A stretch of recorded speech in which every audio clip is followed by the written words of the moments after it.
Bike এবং জেসিপির মুখোমুখি সংঘর্ষে মর্মান্তিক মৃত্যু এক বাইক চালকের এবং গুরুতর জখম আরোহী। ঘটনা কৈলাসহর কুমারঘাট সড়কে। ঘাতক জেসিপি চালক আটক করে জনতা। পেচারথল থানার অধীনে উগলছড়া গ্রামের বাসিন্দা ৩৫ বছরের Gyan Ranjan Chakma Tripura AIDS control society কুমারঘাটের অফিসে কর্মরত ছিল।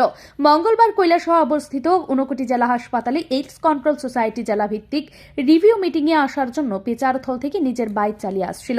বাইকে জ্ঞান রঞ্জন চাকমার সাথে একই এলাকার ৩২ বছরের অরূপ চাকমা নামে আরেক যুবক ছিল। কৈলাসহরের সার্কিট হাউসের পেছনে আসতেই উল্টো দিক থেকে দ্রুত গতিতে আসা জেসিপি গাড়ি সজোরে ধাক্কা দেয় বাইকে। ধাক্কা দেওয়া মাত্রই বাইক থেকে ছিটকে মাটিতে পড়ে যায় জ্ঞানরঞ্জন চাকমা এবং অরূপ চাকমা। ঘটনাস্থলে জ্ঞানরঞ্জন চাকমার মুখ থেকে রক্ত ঝরতে শুরু করে। অগ্নি নির্বাপক দপ্তরের কর্মীরা ঘটনাস্থলে এসে দুজনকে উদ্ধার করে ঊনকোটি জেলা হাসপাতালে নিয়ে যায়। জেলা হাসপাতালে চিকিৎসা শুরুর কিছুক্ষণ পর জ্ঞানরঞ্জন চাকমা মারা যায় এবং গুরুতর জখম অরূপ চাকমার চিকিৎসা চলছে ঊনকোটি জেলা হাসপাতালে। ঘটনার খবর পেয়ে জ্ঞানরঞ্জন চাকমা এবং অরূপ চাকমার পরিবারের সদস্যরা জেলা হাসপাতালে ছুটে আসে।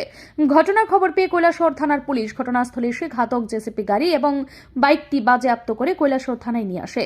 এই ব্যাপারে কৈলাসহর থানার পুলিশ অফিসার দেবব্রত শীল জানান যে মৃত জ্ঞানরঞ্জন চাকমার মৃতদেহ ময়নাতদন্তের জন্য জেলা হাসপাতালের মর্গে রাখা হয়েছে। ঘাতক জেসিপি গাড়ির চালক ৩০ বছরের প্রজেশ সিনহাকে পুলিশ আটক করে কৈলাসহর থানায় নিয়ে যায়।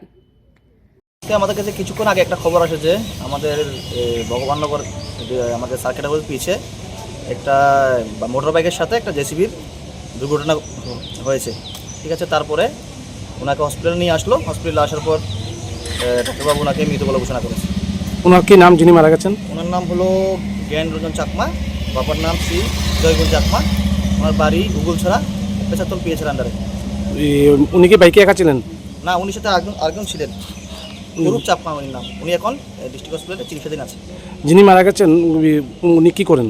উনি আমি জানতে পারি যে এইডস কন্ট্রোল যে এনজিওর মধ্যে উনি জব করেন। কোন জায়গায়? কুমারঘাটে। আজকে ওনাদের একটা মিটিং ছিল, মিটিংয়ে আসার জন্য আমাদের ডিস্ট্রিক্ট হসপিটালে মিটিংয়ে আসার পথেই ওনার অ্যাক্সিডেন্ট হয়। ওনার মৃতদেহ এখন কোথায় আছে? মর্গে আছে। বর্তমানে প্রজেশ সিনহা কৈলাসহর থানার গারদে রয়েছে। প্রত্যক্ষদর্শীরা জানান যে বাইক ধীর গতিতেই ছিল এবং জেসিপি গাড়ি মাত্রা অতিরিক্ত গতিতে ছিল। জেসিপি গাড়ি চালক প্রজেশ সিনহার জেসিপি চালানোর কোনো বৈধ লাইসেন্স নেই। ঘটনার জন্য প্রজেশ সিনহাই দায়ী বলে স্থানীয়রা দাবি করেছেন। ব্যুরো রিপোর্ট, ঋদ্ধি নেটওয়ার্ক।